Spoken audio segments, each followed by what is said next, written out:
Where are you going, Holmes? Have you been invited somewhere? We have been invited, Watson. We have. Where to? To the Baker Street Irregulars' annual dinner. They sent us an invitation. It is on the table. A dinner? How could those street urchins afford anything like that? I can't understand your interest in them, Holmes. They're dirty. They wouldn't hesitate to steal your wallet. Watson, you should be excited. It is a secret dinner. Its location changes every year. Read the menu. Sounds mouth-watering. All right. We, the secret police of Baker Street, invite you, Sherlock Holmes, and Dr. Watson to our annual dinner. Menu, entree, frozen rat head salad. Is this a joke? Not at all. Pray continue. Main course, sow's udder in Danny Nutcracker's way. Sounds disgusting, Holmes. Hedgehog goulash. Street turnips in homemade juice. And it goes on. I can hear them on the stairs now. Oh, we can't go there. We can't eat that. Watson, you'll hurt the feelings of those poor children. We have to go. Oh, Mr. Holmes. It is fine, Mrs. Hudson. Mr. Holmes! Wiggins, Dr. Watson is getting ready. He will be delighted to join us. You don't look well, my young man. Is there something wrong? Don't tell me the dinner is cancelled. Mr. Holmes is my brother Leighton. He's in a prison cell. They say he's killed 2 men. You have to help us, Mr. Holmes, 'cause I know he didn't do it. Where is he now? From what I've heard, they took him to the yard, and they gave him a good beating already. You know what they're like. They'll hang him. They won't look any further. Holmes, we have to help him. Well, and forget about the dinner. Wiggins, I'll take the case. You're fantastic, Mr. Holmes. I'll be waiting for you at the crime scene. You'll be there, right? It's on Half Moon Street in Whitechapel. Very well.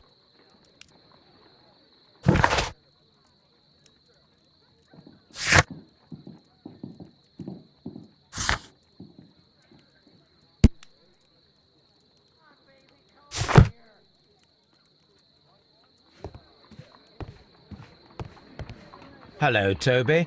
All you need now is a shawl and a mop cap, and you could be Mrs. Hudson's younger sister.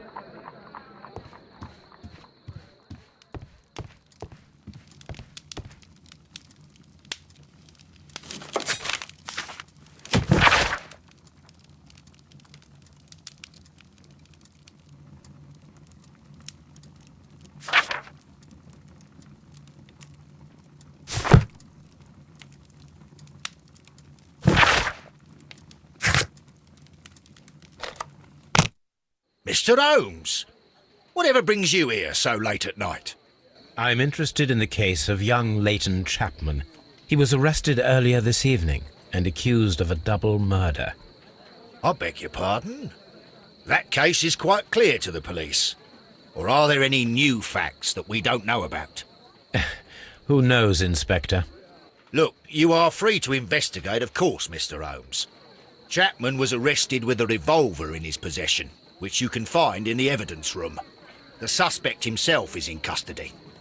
Did you find anything else on his person? A few personal belongings. Nothing particular, Mr. Holmes. Thank you, Lestrade.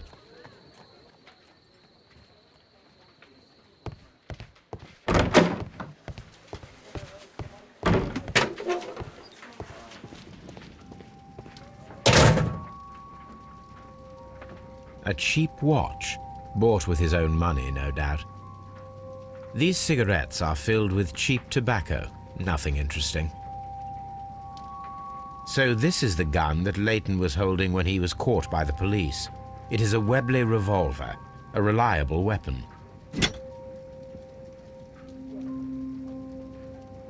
It seems as though the shells were not removed from the cylinder.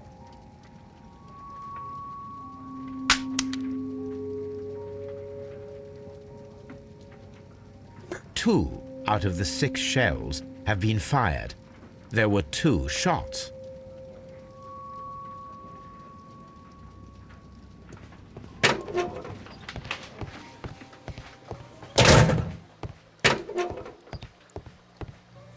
Please escort this suspect for interrogation. Good evening, Mr. Chapman. Who are you? I've got nothing to say. It's all a mistake. Calm down, Leighton. I have come here to help you. To find out if you truly are innocent, as your younger brother Wiggins has told me. My brother? You know him? Then that means you're... Sherlock Holmes. Oh, blimey. All right, Mr. Holmes. I'll tell you everything.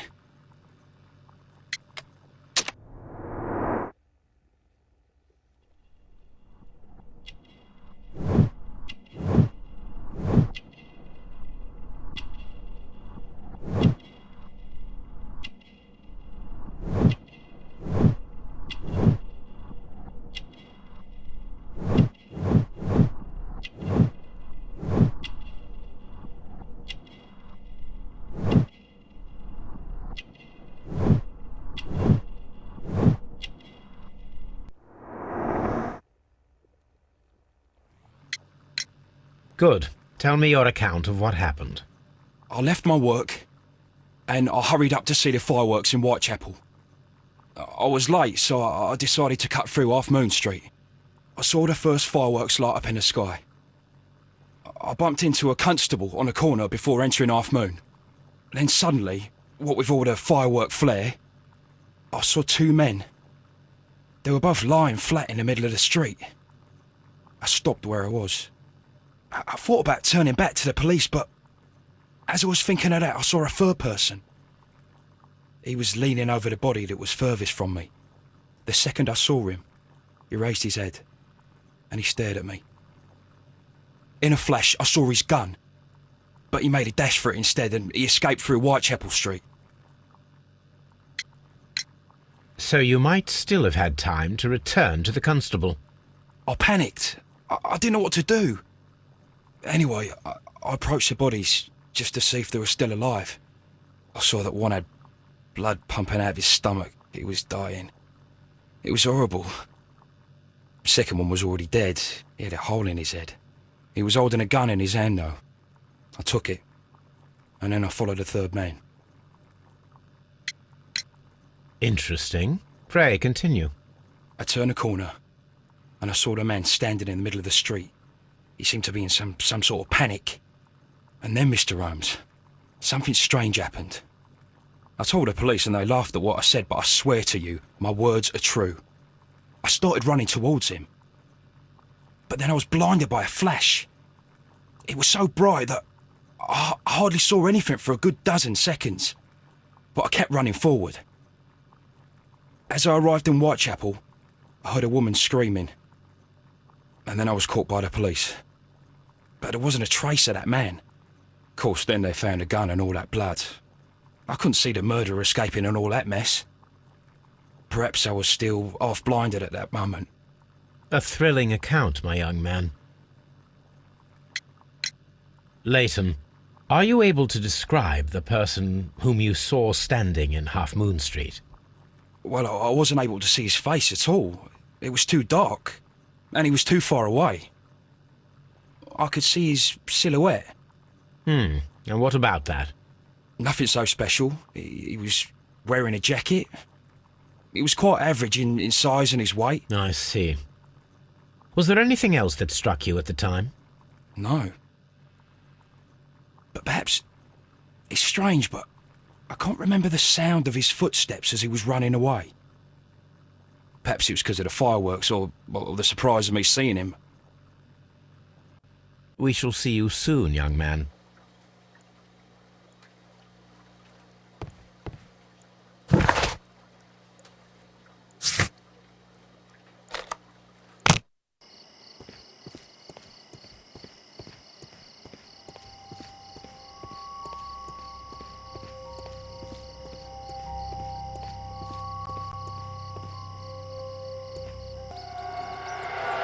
Please, gentlemen, leave the scene now. Oh, Mr. Holmes, is that you? Good evening, Constable... Constable Marrow. I was here with Inspector Aberline during the Ripper case, Mr. Holmes, back in '88. But then this is nothing like that case. With this one, we've got the murderer, the weapon, and the statements, which speak for themselves. Of course, Marrow. But you know that appearances can sometimes be deceiving. Who were the victims?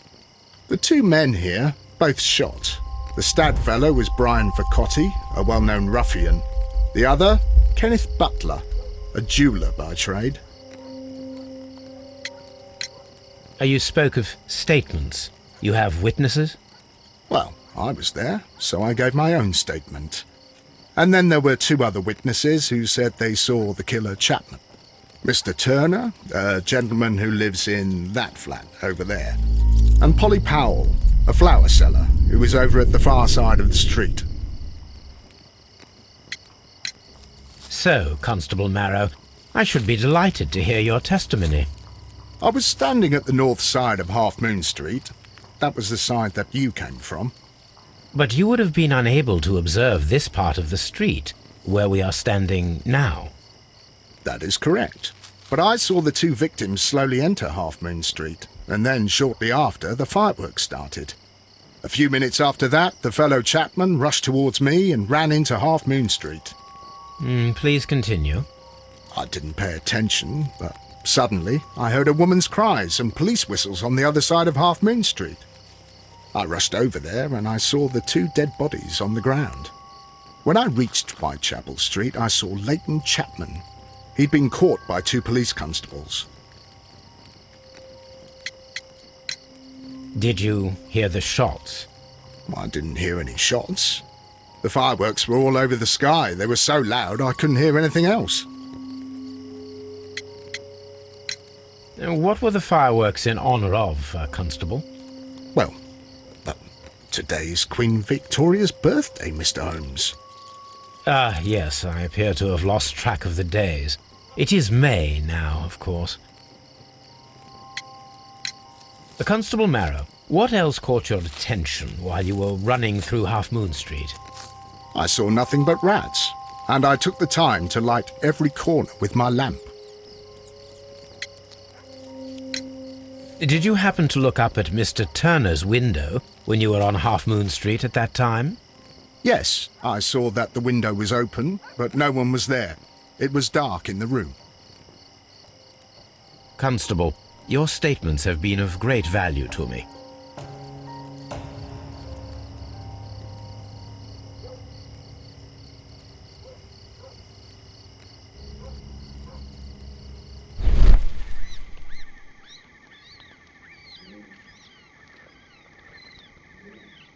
A piece of wood that has stuck between the cobblestones. Let us take a closer look.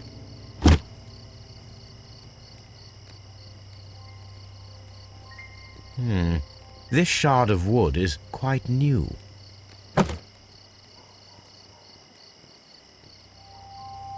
The bullet struck his head. This man didn't stand a chance.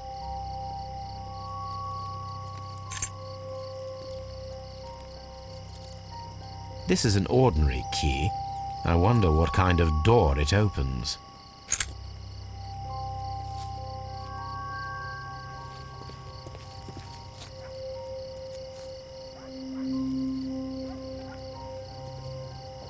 A tattoo from Westgate Prison. Vercotti must have done some time there. Brian Vercotti and Leighton Chapman both have identical Westgate Prison tattoos. They were most likely acquainted. He tried to stop the bleeding with his hand. Death was not instant. The bullet penetrated his stomach, a dreadful wound.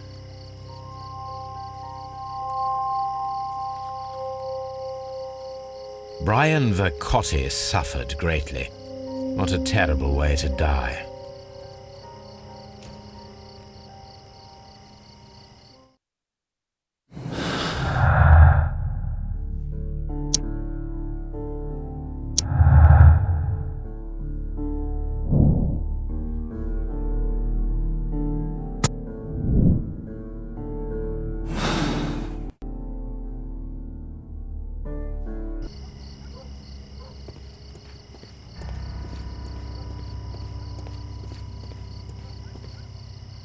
Good evening, Mr. Turner. I heard Constable Marrow reply to you as Mr. Holmes. Are you that detective gentleman? I've heard of you. And well, I know things about this evening. Excellent. Might we hear your story?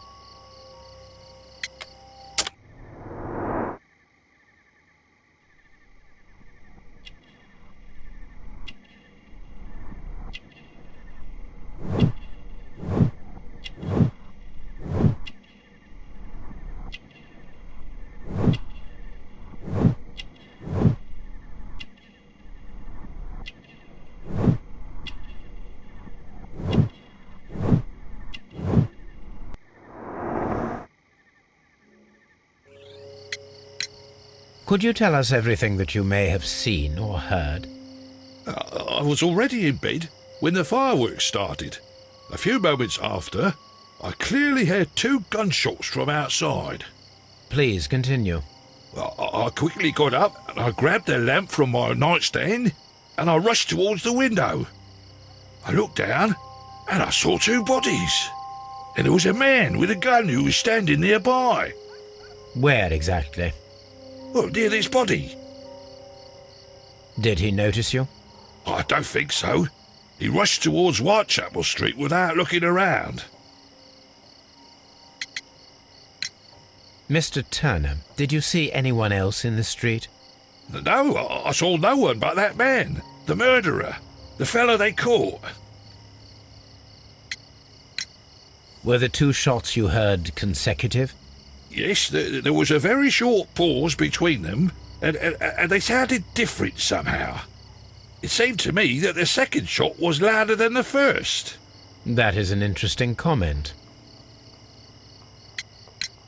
Mr. Turner, what were your actions after you stepped up to the window? I was afraid that the man with a gun might return, so I stayed close to the window till I saw the policeman coming in the half-moon from Whitechapel. Then I walked out to tell them everything I saw. You have helped us a great deal, Mr. Turner.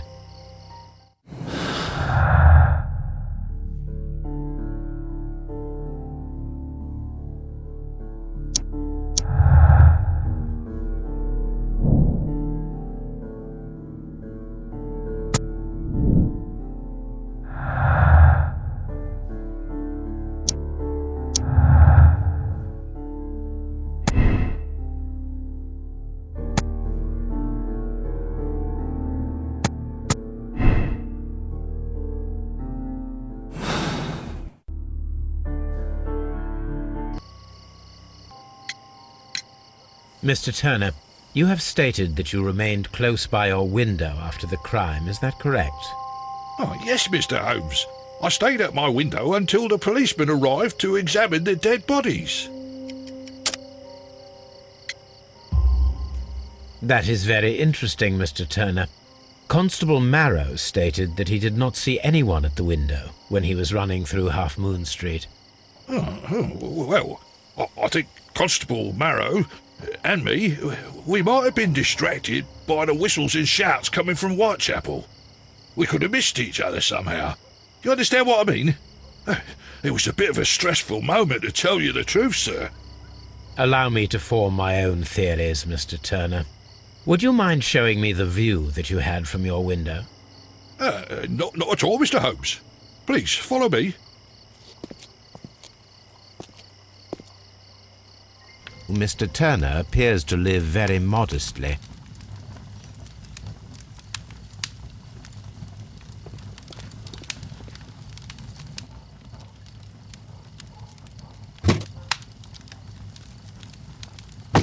A perfect match. So, Mr. Turner broke his stick when it became stuck between the cobblestones. He did not mention that he was so near to the victims. The books on this shelf are in a mess. It looks as though Mr. Turner was trying to find something in a hurry here a short while ago.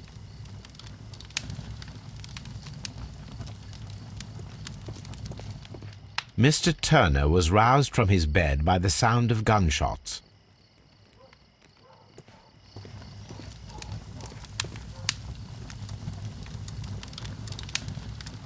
This fire is dying out. It was last tended to over an hour ago.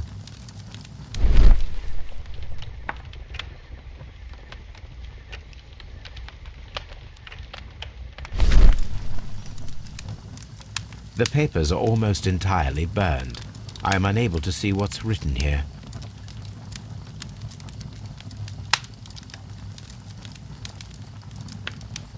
These words are illegible. The papers were thrown into the fire just a short while ago.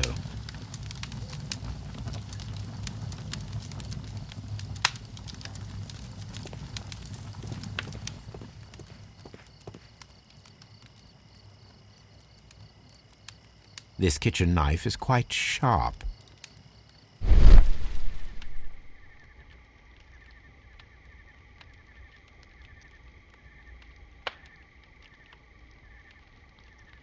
There are pieces of shredded paper scattered over the table. This kitchen knife was used to cut the paper.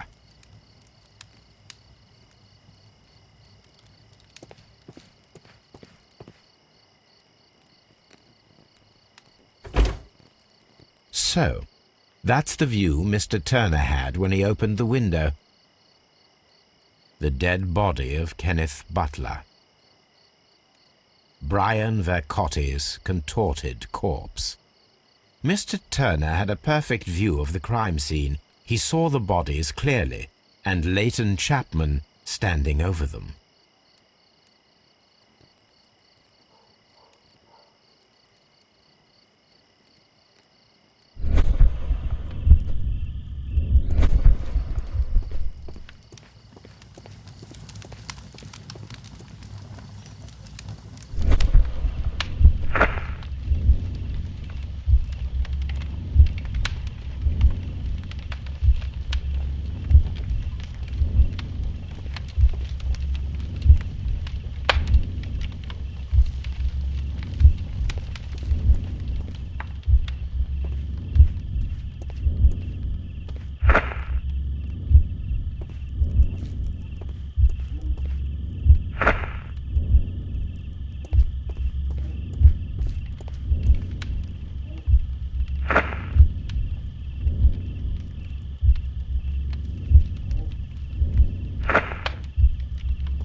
So Mr. Turner used a book to hide an object that he found on Kenneth Butler's body. The question is, what did he find?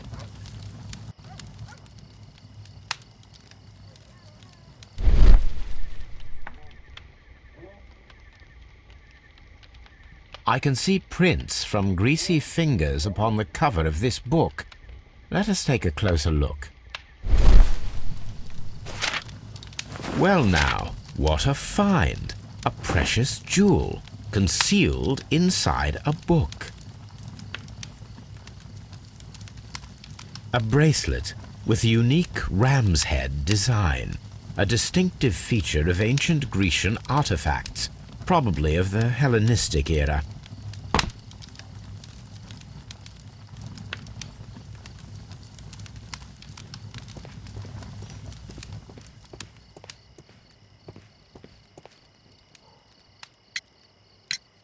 Mr. Turner, how would it be possible for a man of advanced years, such as yourself, to rush from his bed to the window in a matter of seconds, as you have stated? Well, I'm able to move very quickly, despite my age, and when the situation requires it, Mr. Holmes. I highly doubt that, Mr. Turner. I observe that you suffer a severe limp due to your injured right leg. It would have taken at least 10 seconds for you to approach the window. That means you could have easily missed something or someone in Half Moon Street during that time. You're right, Mr. Holmes. I could have missed something. But it did seem to me that everything happened so quickly. Time can pull tricks on you. And what of everything else that you told us? Mr. Turner, it is vital that we have your complete and true statement. Mr. Holmes, I do assure you that the other things I said were most sincere. Mr. Turner, you were not sincere with me. Not then, and not now. But Mr. Holmes... This, Mr. Turner, does not look like anything that a poor man might possess. It is worth more than the home that you live in.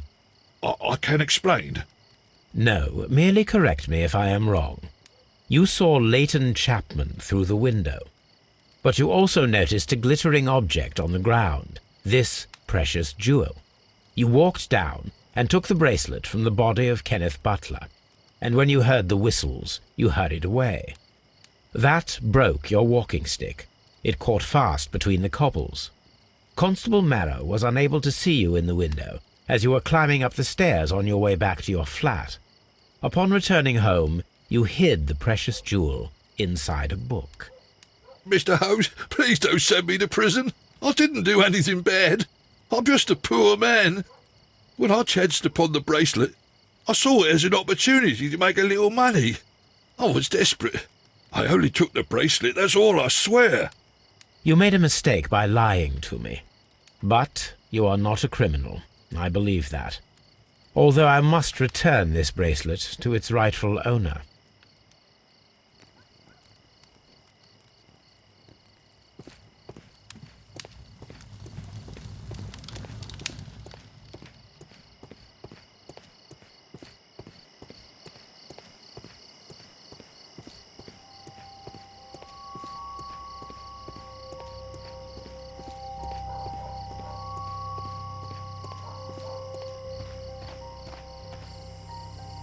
Mrs. Powell? What do you want? My name is Sherlock Holmes. I'm assisting the police with their investigation of the crime that took place this evening. Well, I've already gave my testimony, but very well. Could you tell us everything that you may have seen or heard? Yes. I was selling my flowers as usual, and then the fireworks began, in honour of Queen Victoria. I enjoyed those. But then, all of a sudden, a young lad ran out of Half Moon Street and stopped just by me. He had a gun in his hand. He was like a ghost, and all covered in blood. It was dark, but I could see him, because of the flashes from the fireworks. And then? I screamed as loud as I could. I knew that a policeman should be on duty in the vicinity. He had no time to escape. 2 constables got him. Then another constable came out from the very same street, and I heard him talking of a horrible murder. Mrs. Powell, did you hear the gunshots? I'm not sure. You know, what with the fireworks? Did you see anyone else leaving Half Moon Street, prior to or at the time of the crime? No, sir, I did not. Even with all the fireworks, I was very attentive, as I'm always on the lookout for customers. My thanks to you, Mrs. Powell.